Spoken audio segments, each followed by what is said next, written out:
प्रधानमंत्री नरेंद्र मोदी के नेतृत्व में भाजपा सरकार को 9 साल पूरे हो चुके हैं।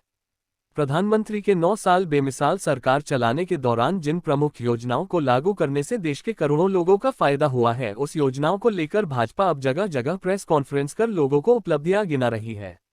नरेंद्र मोदी के 9 साल के सफर में मोदी सरकार की क्या उपलब्धियां रही हैं, इसको बताने की जिम्मेदारी अब केंद्रीय मंत्रियों और केंद्रीय नेताओं के हाथ में दी गई है, जिसको लेकर सोमवार बांद्रा कुर्ला कॉम्प्लेक्स स्थित पीएमसी क्लब में भाजपा के केंद्रीय नेता सिटी रवि के मार्गदर्शन में प्रेस कॉन्फ्रेंस की गई, जिसमें प्रधानमंत्री नरेंद्र मोदी द्वारा जारी योजनाओं के बारे में अवगत कराया गया। उपस्थित आदरणीय रवि जी, कृपाशंकर सिंह जी, आमदार पराग गळवणी, नवनाथ बन, संजय उपाध्याय, सुषम सावंत, योगेश वर्मा, वीरेंद्र, सर्व सन्माननीय पदाधिकारी,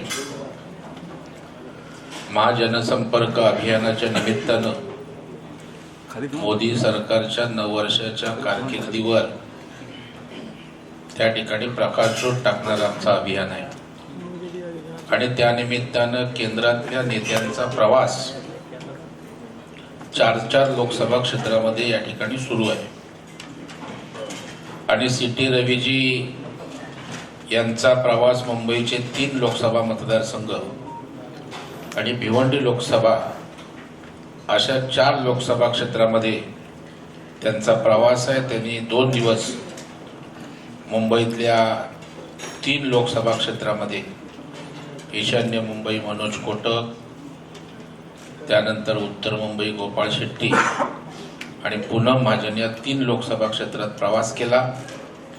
त्याच्यामध्ये त्यांनी अभियानाअंतर्गत ज्या गोष्टी आहेत त्या ठिकाणी जुन्या कार्यकर्त्यांचा मेळावा असेल, प्रभावशाली व्यक्तिमत्वांची भेट असेल, पत्रकारांशी संवाद असेल, विकास तीर्थ त्या ठिकाणी प्रकल्पांना भेट असेल, अशा पक्षांना अभियानानंतर अंतर्गत ज्या गोष्टी दिलेल्या आहेत त्या गोष्टी ते त्या ठिकाणी करतायत आणि आज या सर्व अभियानाच्या निमित्तानं किंवा महाराष्ट्राचे प्रभारी म्हणून आज आपल्याशी ते संवाद साधणार आहेत। मी आदरणीय सिटी रविजींना विनंती करतो की त्यांनी पत्रकार परिषदेला या ठिकाणी संबोधित करावं। सन्माननीय सिटी रविजी।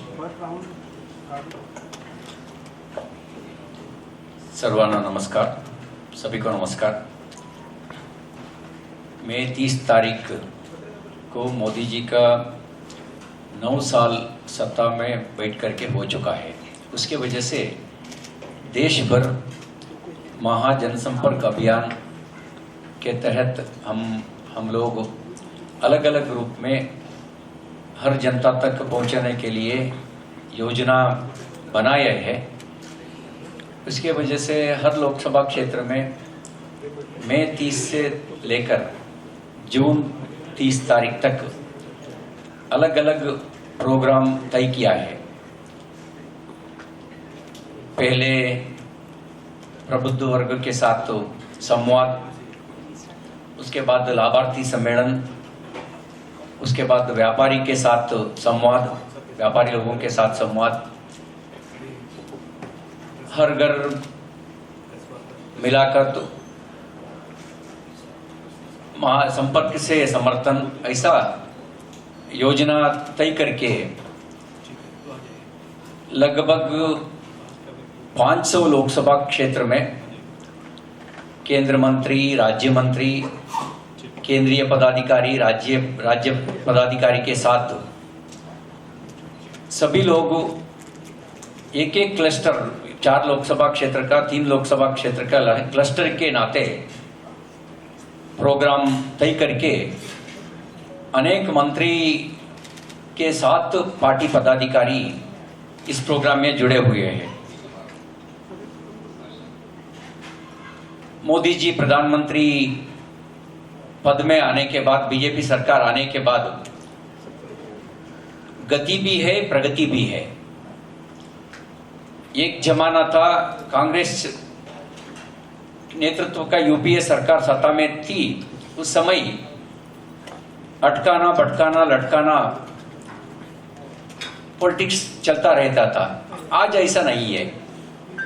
आज नो अटकाना नो पटकाना, आज पॉलिसी पैरालिसिस से बाहर आकर के प्रोएक्टिव, मोदी सरकार प्रोएक्टिव भी है, प्रो रेस्पॉन्सिव भी है, प्रो फॉर भी है।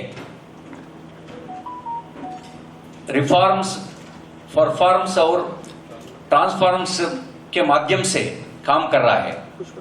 अब सोचिए कितना रिफॉर्म लेके आया है, एनईपी के लेकर, जीएसटी के लेकर, नीति आयोग से लेकर, वन नेशन वन रेशन के लेकर बहुत रिफॉर्म्स लेके आया है। उसके साथ तो आर्टिकल 370 हटाया भी है और परफॉर्म भी किया है।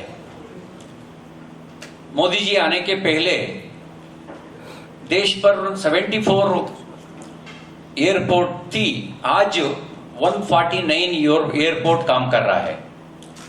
9 साल में 100% एयरपोर्ट बढ़ाया है। ऐसा ये 396 न्यू यूनिवर्सिटीज, 7 IIT, नया IIT, नया IIM,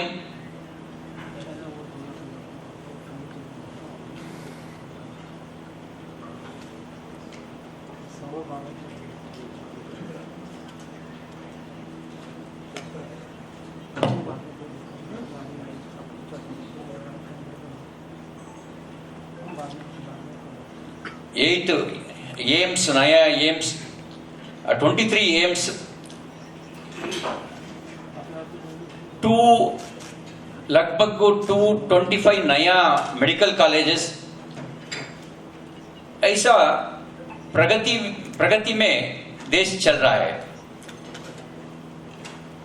सबके साथ सबका विकास के माध्यम से अंत्योदय योजना तय करके जनधन से लेकर उज्ज्वला, आयुष्मान भारत, किसान सम्मान, सुरक्षा बीमा, ऐसा गरीबी कल्याण अन्न योजना, नया योजना जनता तक पहुंच रहा है।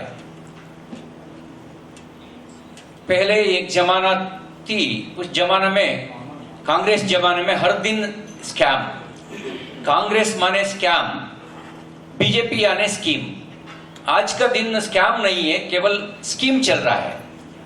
जनता तक, हर जनता को स्कीम मिल रहा है। कांग्रेस जमाने में हर दिन अखबार में स्कैम का रिपोर्ट आता था। आज स्कैम का रिपोर्ट नहीं है, स्कीम लोग तक, हर जनता तक पहुंच रहा है। ये वजह नया चेंजेस है।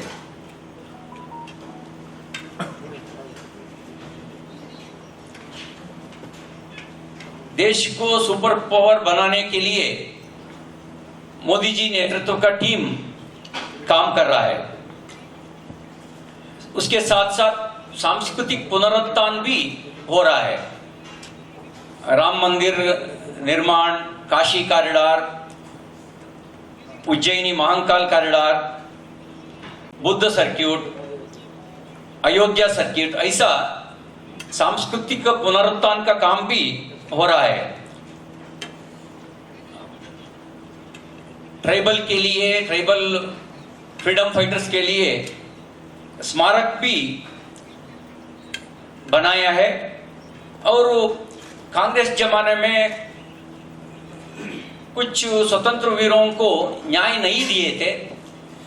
बीजेपी आने के बाद, मोदी जी प्रधानमंत्री होने के बाद सरदार पटेल को भी न्याय दिया है और सुभाष चंद्र बोस को भी न्याय दिया है। ऐसा न्याय देने का काम भी मोदी जी का नेतृत्व में हो रहा है। आप सोचिए, मन की बात में हर महीने लास्ट संडे प्रेरणादायक बात हम लोग सुनते हैं। उसमें राजनीति नहीं है, केवल देश पर, दुनिया पर क्या अच्छा हो रहा है उसको प्रधानमंत्री जी उनके मन की बात के माध्यम से लोगों तक पहुंचने का काम उन्हें कर रहा है। पद्मा अवार्ड एक जमाने में केवल कुछ एलाइट लोगों को मिलते थे, आज ऐसा नहीं है।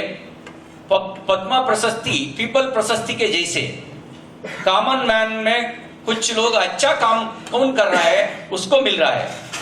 सबीर सैयद के जैसे, बाबा साहेब आलियस बलवंत मोरेश्वर पुरंदरेश के जैसे, सिंधु ताई जी के जैसे, बिकू राम जी इदाते के जैसे, ऐसे लोगों को आज पद्मा प्रशस्ति मिल रहा है। वो चेंजेस है, बदलाव अनुभव को आता है, ऐसा चेंजेस मिल रहा है। आज इकोनॉमिक ग्रोथ भी, अब सोचिए भारत 5th लार्जेस्ट इकोनॉमी के जैसे दुनिया में खड़े हुआ है। संकट काल में अपना जीडीपी ग्रोथ 7.2 है। दुनिया का बड़े बड़े देश आज भी संकट में है, रिवर्स ग्रोथ में है। भारत में प्रोग्रेसिव ग्रोथ देखने के लिए मिल रहा है। अपना जीडीपी ग्रोथ 7.2 है। टोटल 360 डिग्री डेवलपमेंट देखने के लिए मिल रहा है। अब सोचिए भारत के जैसे देश में 108 नया यूनिकॉर्न स्टार्टअप होता है, वो बराबर दुनिया का स्टार्टअप का बराबर है। वो ये रिफॉर्म के वजह से, मोदी जी के दूरदृष्टि के वजह से, रिफॉर्म के वजह से इकोनॉमिकल प्रोग्रेसिव हम लोगों का अनुभव में मिल रहा है। हमारा स्वप्न है विकसित भारत, अपना स्वप्न है आत्मनिर्भर भारत, अपना स्वप्न है सुरक्षित भारत, अपना स्वप्न है। उस विकसित भारत साकार करने के लिए हम लोग मोदी जी का स्वप्न को जनता का स्वप्न के जैसे हम हर घर तक पहुंचाएंगे। वो उसके बाद कब जनता का समर्थन 100% मिलता है, उस समय पक्का अपना स्वप्न साकार होंगे। मोदी जी का स्वप्न अलग नहीं है, देश का जनता का स्वप्न अलग नहीं है। विकसित भारत मोदी जी का स्वप्न भी है, जनता का स्वप्न भी है। उसका साकार करने के लिए हम अलग अलग तरीका से जनता तक पहुंचने के लिए देश भर 51 बड़ा रैली, 396 लोकसभा क्षेत्र का लेवल पर रैली हम आयोजन करेंगे। लगभग 16 लाख कार्यकर्ता करोड़ों लोग तक पहुंच करके उस घर तक मोदी जी का 9 साल का योजना हर घर तक पहुंचाने का काम हम करेंगे। महाजनसंपर्क अभियान के माध्यम से ये पूरा प्रोग्राम देश पर आयोजन हम किया है। इसके बारे में आपका प्रश्न हेतु पूछ सकता है। धन्यवाद। महाराष्ट्र गतिमान सरकार नाम से एडवर्टाइजमेंट कर रहा है, इससे और अगर गति देना है तो राज्य में मंत्रिमंडल का विस्तार होना बहुत जरूरी माना जा रहा है। तो कब होगा, इसके बारे में कुछ चर्चा, कुछ पता है? मुख्यमंत्री और उप मुख्यमंत्री दोनों अनुभवी क्षमतामान लोग हैं। वो लोग कब करेंगे वो तय करेंगे। उसके बारे में पार्टी ज्यादा इंटरवेंशन नहीं करेंगे। वो दोनों कब तय करेंगे उस दिन पक्का मंत्रिमंडल विस्तार होगा। एक मेरी पत्रकार मित्रों से निवेदन है कि मोदी @9 जनसंपर्क अभियान के तहत जो आदरणीय सिटी रवि साहब ने बताया, उस पर ज्यादा जानकारी लेंगे तो अच्छा रहेगा। बाकी तो प्रश्न उत्तर चलता ही रहेगा। प्रणाली बोलो। माझा प्रश्न एक्चुअली मंत्रिमंडळ विस्ताराशी संबंधितच होता। कहा ये भी जा रहा है कि अभी सरकार को 1 साल लगभग पूरा होते आ रहा है, तो इस मंत्रिमंडल में जो लोग प्रभावहीन रहे उन्हें निकाला जाएगा और नए चेहरों को चांस दिया जाएगा। तो क्या इसके बारे में? Right question, wrong person. I am not able to answer this question. आप मुख्यमंत्री के पास इस प्रश्न पूछेंगे तो आपका सही उत्तर मिलेगा। महाविकास आघाड़ी दावा कर रही है कि आने वाले लोकसभा चुनाव में भाजपा को 6 से ज्यादा सीटें नहीं मिलेंगी, जबकि आप कह रहे हैं कि 45, तो ये कैसे होगा? हाँ, जनता भाजपा के साथ है। कुछ लोग ऐसा हमेशा कहते रहता है, मंगेरी लाल के जैसे। कर्नाटक के बाद महाविकास आघाड़ी को कहीं ना कहीं पे ये लगने लगा है कि उनकी ताकत बढ़ चुकी है और वो ज्यादा अच्छा परफॉर्म करेंगे महाराष्ट्र में। कब चुनाव आएगा उस दिन पता होगा कौन ज्यादा परफॉर्म कर सकता है। भाजपा जनता के लिए काम कर रहा है, देश मजबूत करने के लिए काम कर रहा है, परिवार मजबूत करने के लिए नहीं है। एनसीपी, कांग्रेस, उद्धव जी के जैसे पार्टी केवल उसका खुद परिवार मजबूत करने के लिए काम करता है। उसका सोच भी परिवार कैसा मजबूत करना उसका सोच है। हमारा सोच देश कैसा मजबूत करना, गरीबों को कैसा मदद करना अपना सोच है। वो दोनों को सोच में अंतर है। जनता के सभी पता है कौन को वोट दे देंगे तो भारत को ताकत मिलेगा, सभी को पता है। वो लोग परिवार को ताकत देने के लिए वोट नहीं देता है, देश को ताकत देने के लिए बीजेपी को वोट देता है, मुझे विश्वास है। लोकसभा और विधानसभा चुनाव एक ही साथ में, लोकसभा और विधानसभा का चुनाव एक साथ होने वाला है, ऐसे वो सवाल ही नहीं है। ये लोकसभा चुनाव होने के बाद 6 महीने के बाद आपका असेंबली चुनाव आता है, उसके पहले नहीं आता है। पीएम मोदी एक्ट 9 के तहत जो कार्यक्रम और जो योजनाओं का लाभ देश भर में मिल रहा है वो बताया आपने, क्योंकि महाराष्ट्र में आने वाले चुनाव है, 8 से 9 महीने बचे हैं। महाराष्ट्र में क्या बड़ी घोषणा और क्या बड़े चीजें कर रहे हैं आप? रिसेंटली शिंदे जी और देवेंद्र जी का सरकार किसान के लिए और 6,000 किसान सम्मान योजना के साथ दे रहा है। और पहले सेंट्रल गवर्नमेंट 6,000 देते थे, उसके साथ स्टेट गवर्नमेंट भी 6,000 दे रहा है। अलग अलग स्कीम में मुझे लगता है 30 तारीख 29 है ना, 29 प्रेस मीट थी। उस प्रेस मीट में देवेंद्र जी सब बताया है। हाँ, वो डिटेल्स आपके सामने रखा है।